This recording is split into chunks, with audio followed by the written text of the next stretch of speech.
अमित और निधि की शादी तय हो चुकी थी। शादी के लिए अमित अपने परिवार के साथ एक पुराने लेकिन भव्य हवेली नुमा रिसॉर्ट में आया था, जो शहर से दूर घने जंगलों के बीच स्थित था। हवेली बेहद सुंदर थी, लेकिन उसमें एक अजीब सी वीरानी थी। पहली ही रात निधि को अजीब अजीब सपने आने लगे। सपनों में एक दुल्हन सफेद जोड़े में खड़ी रहती, लेकिन उसका चेहरा खून से लथपथ होता। जब निधि उसकी ओर बढ़ती तो वह अचानक गायब हो जाती। शादी के एक दिन पहले निधि को लगा कि कोई उसे कमरे में देख रहा है। जब उसने शीशे में देखा तो उसे वहीं खून से सनी दुल्हन नजर आई, जो पीछे खड़ी थी। डर के मारे निधि चिल्लाई, लेकिन जब अमित और बाकी लोग आए तो वहां कोई नहीं था। उधर अमित को भी रात को किसी के चलने की आवाजें सुनाई दी। जब वह बाहर निकला तो उसे पुरानी दीवारों पर शादी की पुरानी धुंधली तस्वीरें दिखीं, जिसमें एक जोड़ा खड़ा था।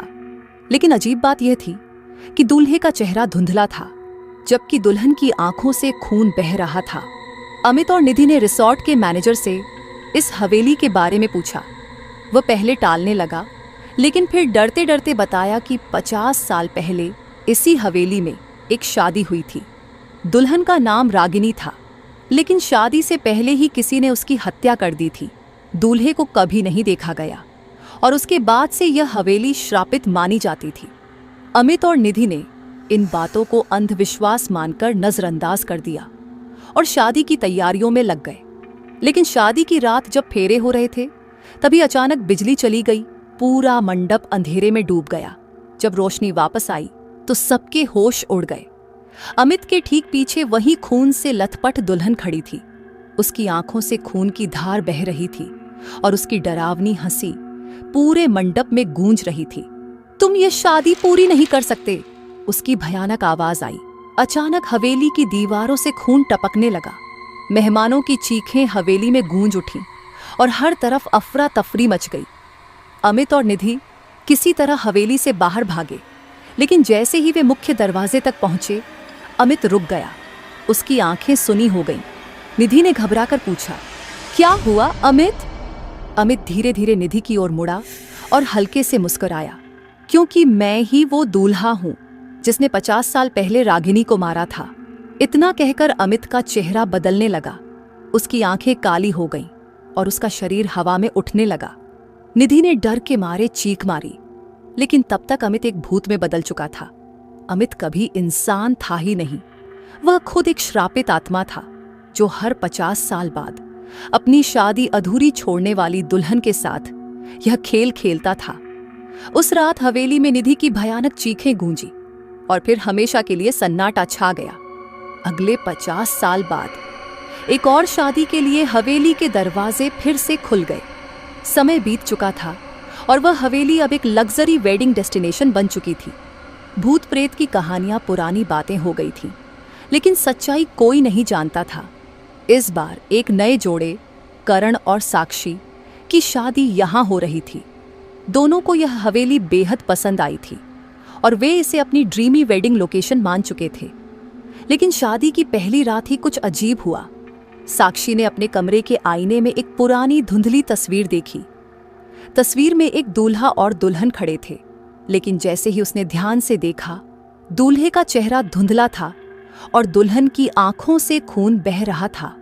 करण, ये तस्वीर यहाँ क्यों है? साक्षी ने डरते हुए पूछा। करण ने देखा, लेकिन उसे वहां कुछ भी नहीं दिखा। तुम शायद थकी हुई हो साक्षी, आराम करो। पर साक्षी को रात भर नींद नहीं आई। उसे लगा जैसे कोई उसे देख रहा हो और दूर से किसी की धीमी सिसकियों भरी हंसी सुनाई दे रही थी। अगली रात हल्दी की रस्म के बाद साक्षी अपनी सहेलियों के साथ कमरे में थी। तभी अचानक दरवाजे पर जोर की दस्तक हुई। कौन है? कोई जवाब नहीं आया।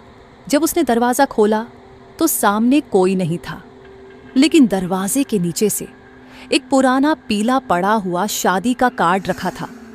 उस पर खून से लिखा था, इस शादी को मत होने दो, वरना तुम भी अधूरी रह जाओगी। साक्षी का खून जम गया। शादी की रात जैसे ही फेरे शुरू हुए, हवेली की दीवारों पर दरारें पड़ने लगीं। हल्की हल्की हंसी गूंज रही थी, लेकिन आवाज स्पष्ट नहीं थी। साक्षी ने करण का हाथ कसकर पकड़ा, लेकिन जैसे ही उसने उसकी ओर देखा, करण की आंखें बदल चुकी थीं। वे अब गहरी, काली, डरावनी लग रही थीं। करण, 50 साल हो गए। अब इस अधूरी शादी को पूरा करना है साक्षी। साक्षी ने डर से चारों ओर देखा। शादी के मेहमान गायब हो चुके थे। पूरी हवेली अंधेरे में डूब गई थी। अचानक करण का शरीर बदलने लगा। वह अब कोई इंसान नहीं था, बल्कि वही श्रापित आत्मा था।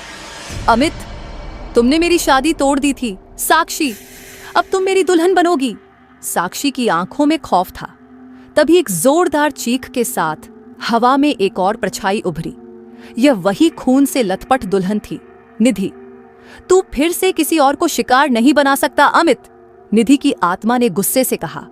अचानक हवेली की जमीन फटने लगी। तेज हवाएं चलने लगी और चारों ओर से आत्माओं की चीखें आने लगी। निधि ने जोर से एक मंत्र पढ़ा और हवेली की दीवारों पर जलते हुए अक्षर प्रकट हुए। यह श्राप तभी खत्म होगा जब कोई आत्मा बलिदान देगी। अमित ने चीखते हुए निधि पर हमला किया, लेकिन निधि ने खुद को हवेली की आग में झोंक दिया। एक जोरदार धमाका हुआ। हवेली की दीवारें गिरने लगीं और अचानक सब कुछ शांत हो गया। करण बेहोश पड़ा था। जब उसे होश आया तो हवेली जल चुकी थी और निधि की आत्मा मुक्त हो चुकी थी। लेकिन एक रहस्य अब भी बाकी था। करण के हाथ पर खून से लिखा था, अगली शादी तक मैं वापस आऊंगा। समय का पहिया घूम चुका था। लोग हवेली की कहानियां भूल चुके थे। अब वह जगह फिर से बनाई गई थी और इसे रॉयल हेरिटेज वेडिंग रिसॉर्ट का नाम दिया गया था। कोई नहीं जानता था कि यहां 50 साल पहले क्या हुआ था। इस बार शादी हो रही थी आरव और तान्या की। दोनों एक दूसरे से बेहद प्यार करते थे और इस हवेली में शादी करने के लिए बहुत उत्साहित थे। शादी से एक दिन पहले तान्या ने हवेली की दीवारों पर एक पुरानी पेंटिंग देखी। उसमें एक दूल्हा और दुल्हन खड़े थे, लेकिन जैसे ही उसने ध्यान से देखा, दूल्हे का चेहरा धुंधला था और दुल्हन की आंखों से खून बह रहा था। उसे अजीब लगा, लेकिन उसने इसे अनदेखा कर दिया। उसी रात तान्या को एक सपना आया। वह लाल जोड़े में सजी थी, लेकिन पूरा मंडप खाली था। अचानक एक परछाई उसके सामने आई। वह एक दुल्हन थी जिसका चेहरा जला हुआ था और आंखों से खून बह रहा था।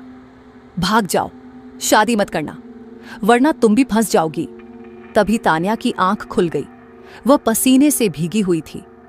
अगली सुबह तान्या ने रिसॉर्ट के पुराने गार्ड से पूछा, क्या यहां पहले भी कोई शादी हुई थी? गार्ड घबरा गया। उसने बताया, मैडम, इस हवेली का इतिहास बहुत भयानक है। यहां हर 50 साल में एक शादी होती है, लेकिन वह कभी पूरी नहीं हो पाती। क्यों? क्योंकि हर बार एक आत्मा वापस आती है और किसी को अपने साथ ले जाती है। शादी का समय आ गया था। चारों ओर रोशनी थी, संगीत था और हर कोई खुश था। लेकिन जैसे ही फेरे शुरू हुए, हवा ठंडी होने लगी। अचानक रोशनी बंद हो गई। जब सब कुछ साफ हुआ तो तान्या ने आरव की ओर देखा। आरव बदल चुका था। उसकी आंखें गहरी काली हो गई थीं। वह धीरे धीरे तान्या की ओर बढ़ा और धीरे से कहा, मैं वापस आ गया। तान्या ने डरकर पीछे देखा। पूरी हवेली की दीवारों से खून टपक रहा था।